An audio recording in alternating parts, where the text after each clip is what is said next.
Hello everybody and welcome back to P&W Gear. I hope that you are having a blessed day today. And in this video, I made a complete, affordable worship pedalboard example.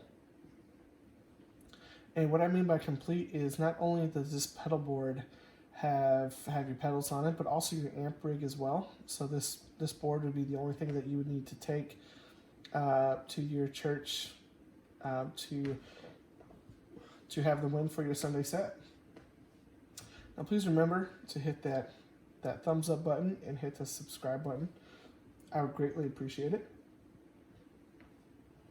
Now let's talk about the board.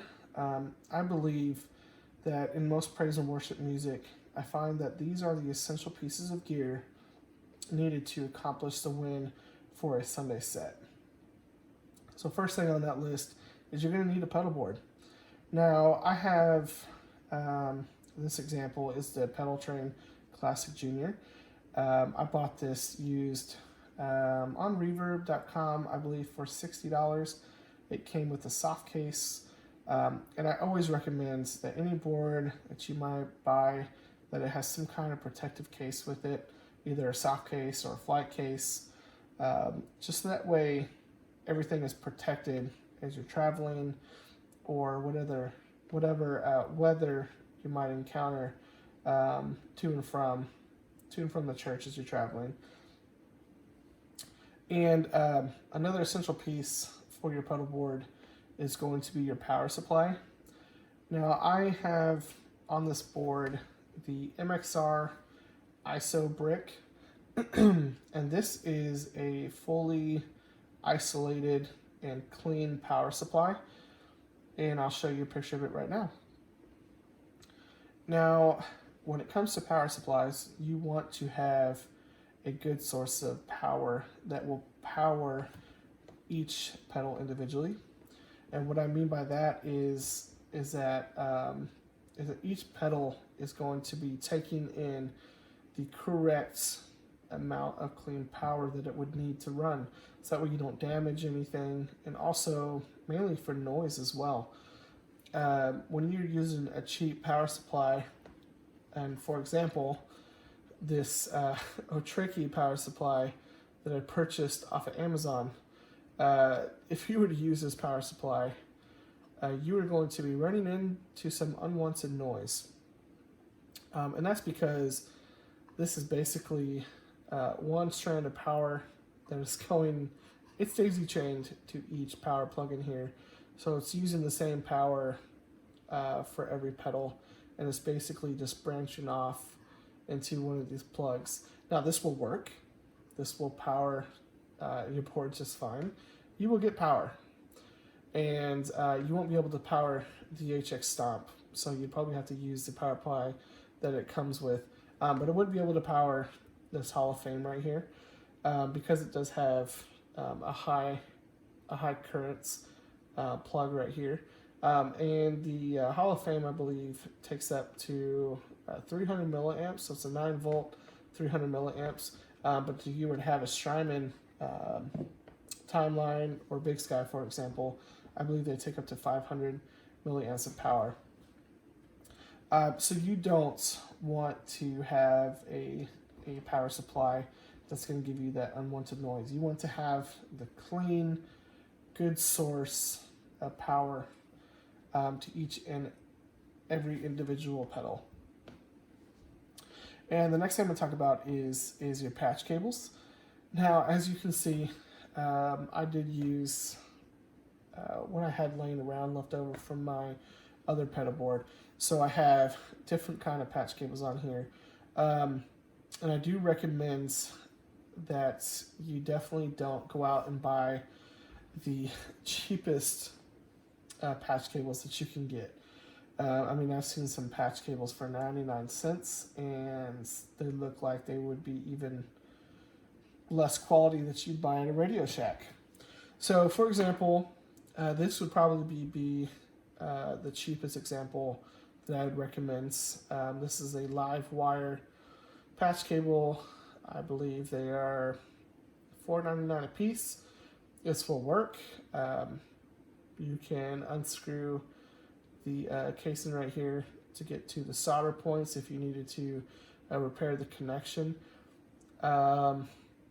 It's not the most compact plug-in, and what I mean by that is, if you notice on this cable right here, it just leaves a smaller footprint whenever you plug in to your pedal. And speaking of smaller and better footprinted patch cables, what I have right here is a lava cable. These are made in Oklahoma, and as an Oklahoman, I wanted to support this the best that I can. Now, again, I have to tell you that this video is in no way sponsored by anybody. I purchased all of these pedals on my own. Everything I purchased on my own, and I know it's law that you have to disclose any sponsorship, or even if they were to give you any gear. So nobody has given me anything or paid me to make this video. But I love lava cables. They are solderless. They leave a small footprint. They have multiple colors. You buy the connections and you make the cable to the length that you would want. And they are great. I've had no problems. If you do have a problem, you can take the connection apart and remake it. And same thing goes for one of my other favorite patch cables is the George L patch cables. These are actually a little bit more pricier. I do like the connections a little bit better, but these are solderless as well, and you make them the same way you would make a lava cable, and that would be to the length that you would need it. Alright, so moving on from patch cables, a big thing that you would need on your praise and worship pedal board is a volume pedal. Now, you can use the volume knob on your guitar, but most of the time when you need a volume pedal is for good swells and for some ambient simple stuff that you would add into a song, or if you're having like a prayer moment or something, and you need both hands free, of course, to play. So a volume pedal is very important to have on a worship pedal board. Now on my board, as you can see, I have the Ernie Ball VP Junior as a passive volume pedal, and on this one I actually replaced the string, which is just I forget what you call it. It's just a regular cloth string that's in there. I replaced it with the Schnobel Tone Lifetime metal string, and it's not going to break. So I can guarantee that this VB tuner is going to last me a lot longer than with the regular string that they come with. All right, so next thing that is very important on your pedal board is you're going to need a tuner. And as you can notice, I have the HX Stomp on this board, and the HX Stomp, with most Line 6 HX Effects or Helix products, that come with an onboard tuner. And I love Line 6 tuners. They're great. They're very accurate, and it saves space on the compact board with the tuner being built in it. All right, so next thing is going to be the drive section, and I would say that you would need at least 3 drive pedals to get through, I would say, anywhere from 90-95% of any set list that you would have on a Sunday. Now, I have 4 drive pedals on here. The King of Blues by Tone City has 2 drives, so there's 2. The Joyo Batson is 1, and the Electro Harmonics Soul Food is another. Now, yeah, I have 4 on the board, but I'm using the Joyo Batson as kind of a very high gain drive, or maybe like a solo for an instrumental, but I would rarely use all 4 of them together. But what I like to use is an always on drive pedal. That's usually just always on. And I would probably use the right side of the King of Blues. So it would stay on, and then I would use the left side as a thicker drive. Maybe it's a little bit louder. And remember, gain is not volume. A lot of guitar players get this wrong. Volume is volume, and that's why it is labeled volume on the pedal. Gain is adding more clipping to the circuit. Whether it's a soft clipper or a hard clipper, gain is definitely going to be adding more of the clipping signal. So remember that. If you need more volume, turn up the volume at the gain. Anyway, moving on from that. So I have this drive. If I wanted to, let's say, hit a solo or an instrumental, I would turn on probably the Electro Harmonix Soul Food to give me that boost that I would need. Yeah, sometimes the sound technician will turn you up, but you can't guarantee that most times. So I would usually do that myself, and I'd add a little bit more gain, not a lot. A little bit goes a long way. So I'd add a little bit of gain, just a tad bit, a little bit more volume to kind of push me over the edge.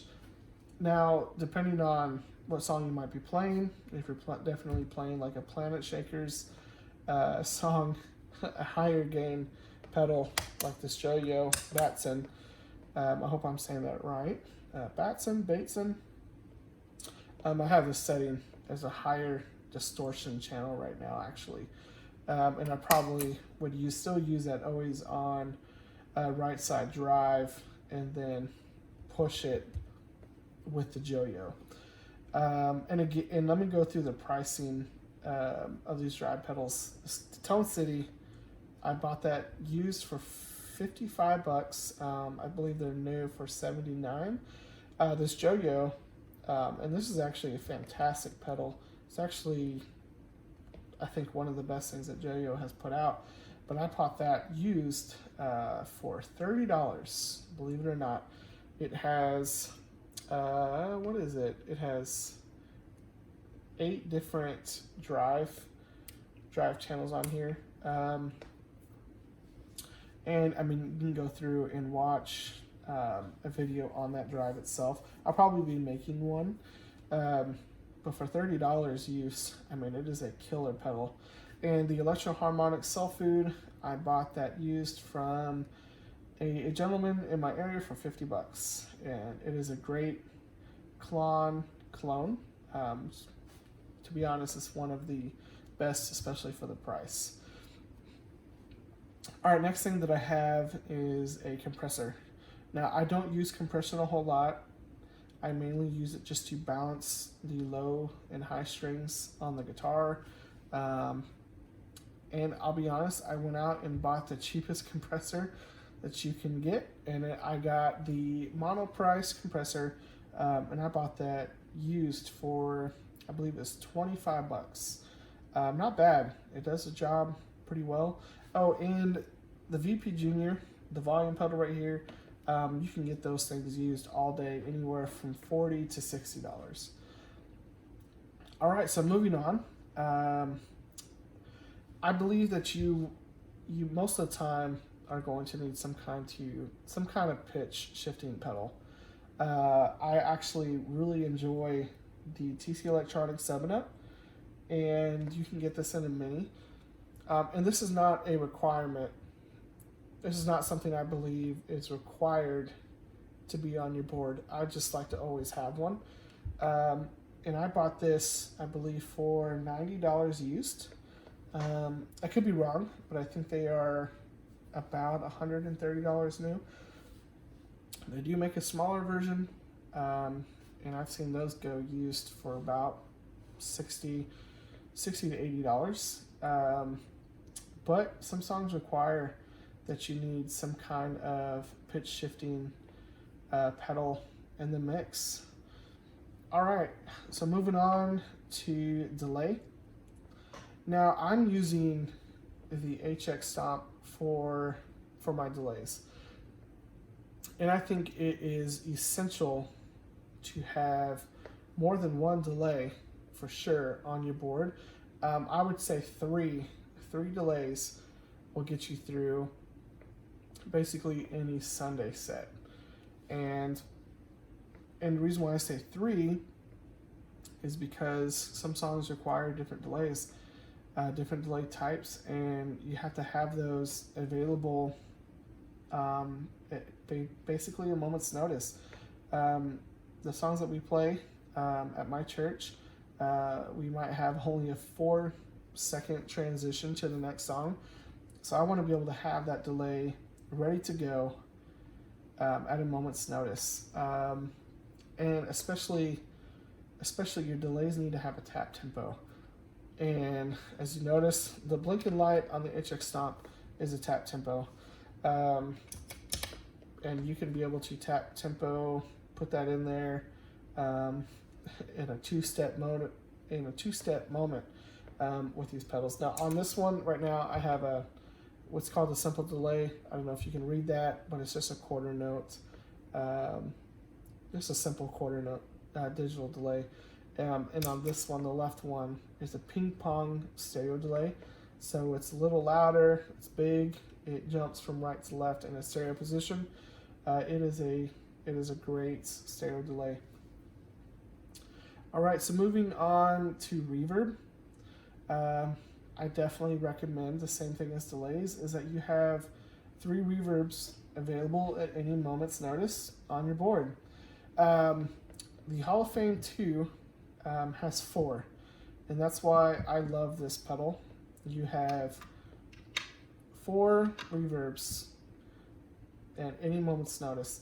So what I believe are essential on your board to get through a set would be a kind of like an always on short reverb, and then a medium reverb, and then a very long ambient reverb for swells or for ambience in a song. The song might come down, or you might be praying or something, and just some long trailed reverbs will definitely go a long way. And then like on this one, you can just have a reverb of choice. Now the Hall of Fame 2, and this is the 4 channel, so it's called the Hall of Fame 2x4. It actually has 8 reverbs that are saved. So you have the red channel side, and then you have the green channel side. And so basically you have 8 reverbs stored that you can go to at any time. Now I don't know if a MIDI controller will be able to switch you through the two channel sides. I haven't messed with that yet because I mainly just use these 4 that I have on here. But I'm pretty sure it's capable of doing that. So again, 3 delays, 3 reverbs are going to get you through most Sunday sets. Modulation, I don't use a whole lot of modulation like a chorus, tremolo, flanger, phaser. I only use them when it's required for a song. So maybe I'd put one of those on there. But mostly what I do for modulation, just to add some thickness and some depth, is I will put them in the reverbs or the delays. Most delay pedals, especially your digital ones, you can add a little modulation. So most of the time, a modulation pedal isn't really required to be on your board. Okay, so last but not least, with the HX Stomp, I also have a full stereo amp and cab simulation. So I am running, I don't think you can see this very well on this little screen, but I'm running through 2 Vox AC30s, and I believe this is the 1962 simulation of the AC30. They're great, and I am running through 2 IRs, but you don't have to. You can definitely use the built-in cabs that the HX Stomp provides. I just think these IRs sound a little bit better. Well, we'll go through IRs at a different time. Definitely something that's not required through the HX Stomp.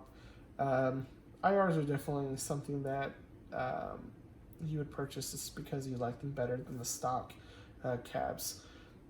All right, so there you have it. Hopefully I'm not missing anything, but I'm gonna go through the pricing of this entire board as it sits. So everything. So of course the pedal train, I bought that used, I'm gonna say for $65. The power supply, anywhere used from $100 to $149. Now, if you wanted to substitute it for a daisy chain or like one of these cheaper Amazon-like brick power supplies, of course that will save you money.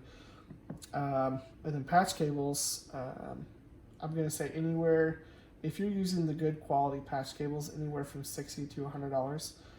And the volume pedal, I would say average about $55.